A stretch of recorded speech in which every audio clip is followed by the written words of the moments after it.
성도 여러분들 안녕하십니까? 7월 7일 수요일입니다. 함께 하신 여러분들을 진심으로 환영합니다. 저는 퀸즈교회를 섬기는 김희상입니다. 함께 기도하시고 시작하겠습니다. 하늘에 계신 아버지 하나님, 오늘도 저에게 생명을 주시고 이 하루 주의 구원해 주신 그 삶을 살아갈 수 있도록 인도하시니 감사드립니다.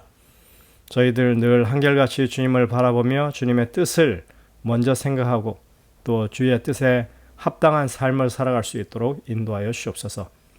이 아침에도 주님 앞에 무릎을 꿇은 주의 백성들, 어떤 삶의 어려움 가운데 처해 있든지 또는 질병으로 고통당하든지 간에 하나님께서 우리와 함께 하시며 우리를 지키시며 돌보신다고 하는 분명한 믿음을 가질 수 있도록 도와주시고 참으로 마음의 평안을 가지고 이 하루의 삶을 살아가게 하여 주옵소서.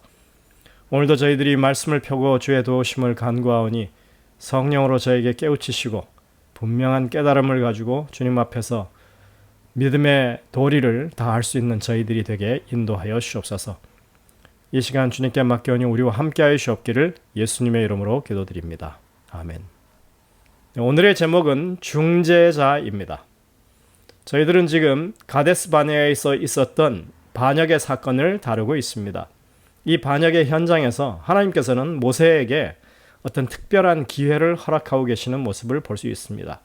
백성들은 이제 이성을 잃고 지도자들을 돌로 쳐서 죽이려고 하는 그런 엄청난 살인을 지금 실행하려고 했습니다. 그때 하나님께서는 영광 중에 자신을 드러내시고 그 모든 행동을 멈추게 하십니다. 그런 다음에 하나님께서는 모세에게 이제 기회를 허락하시는 것입니다. 그것이 무엇인지 잠깐 보시겠습니다. 민수기 14장 11절 12절입니다. 여호와께서 모세에게 이르시되 이 백성이 어느 때까지 나를 멸시하겠느냐? 내가 그들 중에 많은 이적을 행하였으나 어느 때까지 나를 믿지 않겠느냐? 내가 전염병으로 저들을 쳐서 멸하고 내게 그들보다 더 크고 강한 나라를 이루게 하리라. 하나님께서는 이스라엘 백성들을 멸망시키시겠다고 말합니다. 그리고 모세로부터 다시 새로운 나라를 만들겠다고 그렇게 말씀하고 있습니다. 모세는 반역을 꾀하는 사람들이 표면적으로는 자신을 향해서 그렇게 반항하고 있지만 궁극적으로는 하나님을 향한 노골적인 반역이라고 하는 것을 잘 알고 있습니다. 이에 대해서 모세는 하나님의 말씀을 듣고 어떤 반응을 보이는지 여러분들 살펴보시길 바랍니다. 모세가 하나님 그렇습니다. 그냥 이 사람들 다 멸망시키시죠 하고 그렇게 동조하지 않습니다. 모세는 오히려 하나님을 설득합니다. 하나님, 주변 모든 나라들이 여호와 하나님이 이 백성과 함께하고 계신다고 하는 것을 알고 있지 않습니까?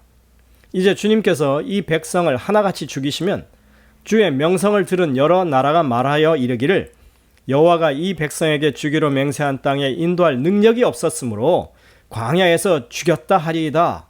이제 구하옵나니 이미 말씀하신 대로 주의 큰 권능을 나타내옵소서 이렇게 말합니다. 그리고는 이어서 하나님께서 모세에게 하셨던 말씀을 다시 그가 반복합니다. 이르기를 여호와는 노하기를 더디하시고 인자가 많아 죄악과 허물을 사하시나 형벌받을 자는 결탄코 사하지 아니하시고 아버지의 죄악을 자식에게 갚아 3, 4대까지 이르게 하리라 하셨나이다.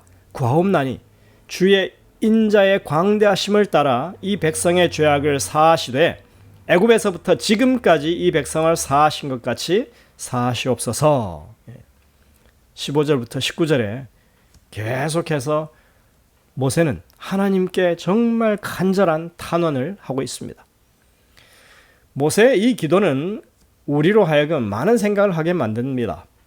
이 상황을 잠시 우리가 살펴보면 하나님은 이스라엘 백성들을 멸하시려고 노하셔서 그렇게 멸하시려 하고 계시고 모세는 그것을 막아서고 있는 모습입니다. 하나님은 용서하지 않겠다고 하고 모세는 선처를 부탁합니다. 마치 이제 하나님은 인내의 바닥이 드러났고 오히려 모세가 하나님보다 더 관용적이고 사랑이 많은 듯이 보입니다.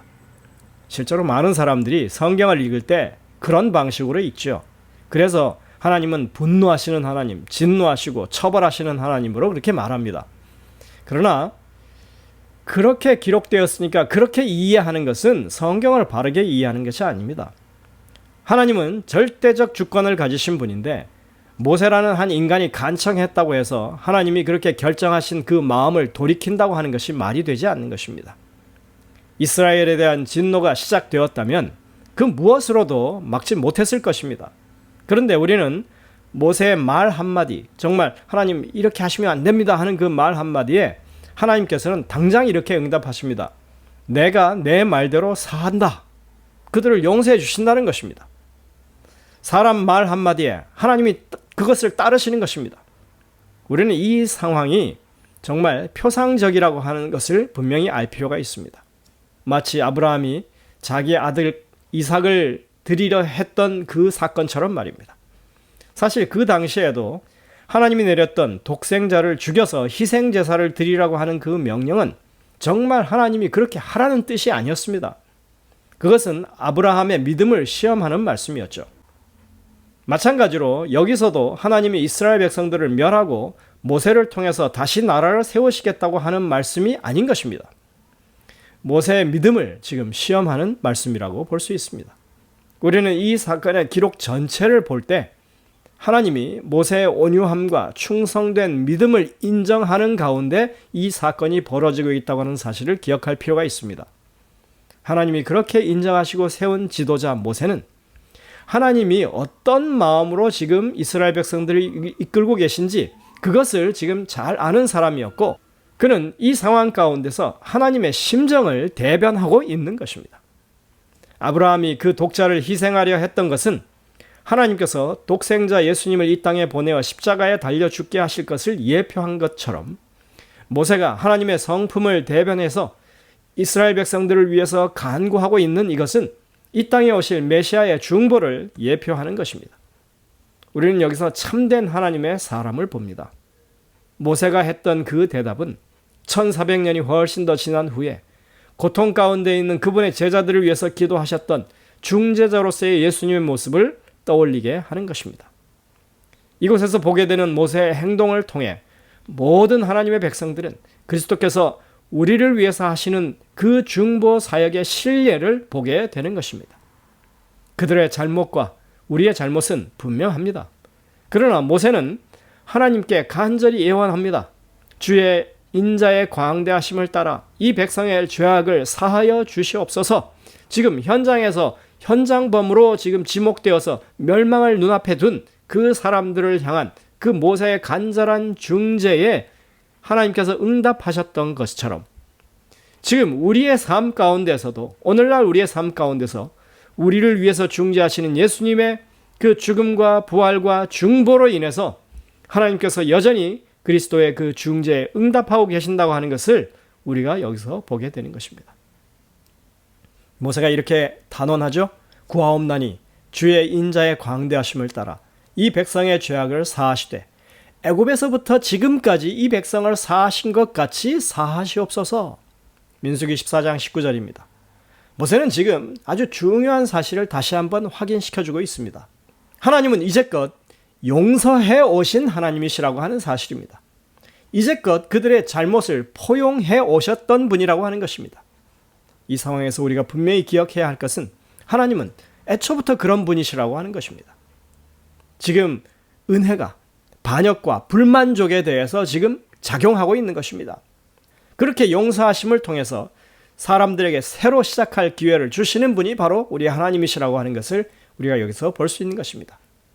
이건 원래부터 하나님의 속성이고 구원의 원칙이었습니다.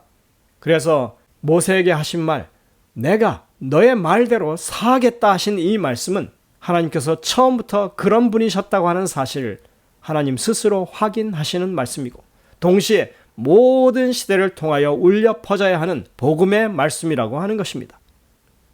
그러나 여러분들, 이 용서라고 하는 것에는 분명한 대가가 있습니다. 은혜는 절대 싸구려로 주어지는 게 아닙니다. 용서함을 받았을지라도 백성들은 그 반역의 결과를 맛보게 되는 것입니다. 반역했던 그 세대는 약속의 땅에 들어갈 수 없다고 하는 판정을 받습니다. 많은 사람들이 어떻게 해서든지 자신들이 저지른 죄에 대해서 책임을 회피하려고 합니다. 그들이 용서를 구하는 이유는 뭐냐면 그 형벌을 피하고자 하는 마음에서입니다. 그러나 여러분들, 진정한 회개는 형벌을 피하려 하지 않습니다. 그게 목적이 아닙니다. 자신들이 저지른 죄악에 책임을 지려고 하는 마음이고 그 어긋난 그 상황, 잘못된 관계를 바로잡는 것이 참다운 회개인 것입니다. 이것을 인정하지 못하는 사람들은 여전히 용서가 마치 모든 형벌을 면제받을 수 있는 그런 것으로 이해합니다. 그러니까 여전히 범죄를 저지르고 있으면서도 내가 용서받아서 평안한 삶을 살 수 있는 방법이 바로 그것이라고 여기는 것입니다. 여러분들, 우리가 최근에 한국의 이 근대사를 통해서 계속해서 보아왔듯이 버젓이 범죄를 저지르고도 돈이 많으니까, 권력이 많으니까 이 사면이라고 하는 제도를 통해서 형벌을 면하고 있는 사람들 보지 않습니까? 오히려 그들보다 훨씬 가벼운 죄를 지은 사람들이 그 죄값을 다 치르고 고통당하는 그런 상황들을 우리가 버젓이 보면서 그 사람들은 돈이 있어서, 권력이 있어서 자신들이 여전히 똑같은 범죄를 또 저지를 것이면서도 여전히 사면받고 나와서 편안한 삶을 누리는 것, 이것이 세상에 정의가 없는 것이고 불합리한 일인 것입니다. 오늘날 기독교 안에 신앙을 한다고 하는 사람들이 이런 잘못된 방식으로 죄와 그 용서에 대한 개념을 가지고 그렇게 살아가는 사람들이 많다고 하는 것을 우리가 기억해야 할 것입니다. 죄는 반드시 그 대가를 치르게 되어 있습니다. 그러나 궁극적인 죄에 대한 책임은 하나님께서 져주십니다. 하지만 우리가 인간관계에서 맺어진 여러 가지 피해를 준 부분에 대해서는 우리는 마음 가운데 그들에 대해서 정말 미안한 마음을 가지고 사는 것이 그 당연한 것입니다. 그들의 용서를 구하고 그들의 용서를 얻어야 사실 우리의 마음 가운데에도 평안이 찾아오는 게 분명하죠. 하나님의 용서하심은 분명합니다. 광야에서 저지른 그들의 반역 분명히 용서를 받았습니다. 하나님께서는 이제 그들이 살아갈 38년간의 삶을 지켜주실 것입니다. 여전히 그들을 먹여주실 것입니다. 성소를 통해서 그들에게 말씀하실 것이고 광야에서 그들과 함께 동행하실 것이었습니다. 그러나 그곳에서 그들은 죽게 될 것이고 새로운 세대가 그들의 바톤을 이어받아서 약속의 땅에서 정말 약속된 쉼을 얻을 것이었습니다. 우리가 흔히들 생각할 때 광야에서 죽어간 1세대들은 구원받지 못한 사람들로 여기는데 그것은 사실이 아닙니다. 그들이 광야에서 죽은 것은 결코 그들의 이 구원이 잘못되어서 이제는 누락되었다고 하는 것을 의미하지 않습니다. 이것은 외견상 심판처럼 보이지만 그들이 저지른 반역의 죄악에 대해서 그들 스스로 감당할 몫을 감당한 것입니다. 그들 스스로 그것을 인정할 만한 것이었다고 볼 수 있는 것입니다. 그들이 당장 멸망을 면했고 38년간의 생명의 기회를 얻었습니다. 여러분들, 하루의 생명의 기회가 얼마나 중요합니까? 그런데 그들은 38년간의 생명의 기회를 얻은 것입니다. 얼마나 가치 있는 선물을 받았는지 모릅니다. 그리고 그저 사는 것이 아닙니다. 그들에게는 이제 믿음의 기회가 주어진 것이고 하나님을 신뢰하며 그것을 누리고 살 기회가 주어졌던 것입니다. 이것은 분명한 은혜였습니다. 만약 그들이 믿음의 눈으로 자신들의 상황을 바라보았다면 그들이 애굽에서 노예살이 하면서 정말 대를 물려서 그렇게 노예로 희망 없이 사는 것에 비해서 그리고 광야에서 당장 죽어서 이제는 더 이상의 기회가 없어지는 그런 것에 비해서 하나님의 통치 아래서 나라를 세우고 자유롭게 사는 새로운 나라를 후대에 물려줄 것을 소망하면서 38년간이나 광야에서 하나님과 동행하며 삶을 산다고 하는 것이 얼마나 큰 축복인지를 그들은 인정하게 되었을 것입니다. 자유가 아니면 죽음을 달라는 말이 있죠. 진정한 자유를 아는 사람이라면, 그 가치를 맛본 사람이라면 결코 그들은 그들에게 주어진 38년의 삶의 기회를 하나님과 함께 할 수 있는 기회를 가볍게 여기지 않았을 것입니다. 그들은 결코 애굽에서 노예살이를 하는 것이 낫다는 말을 하지 않았을 것입니다. 우리가 죄악의 현실을 안다면 죄에 매여서 세상을 따라 살다가 결국은 아무런 소망 없이 그냥 죽어버리는 것이 낫다고 말하지 않을 것입니다.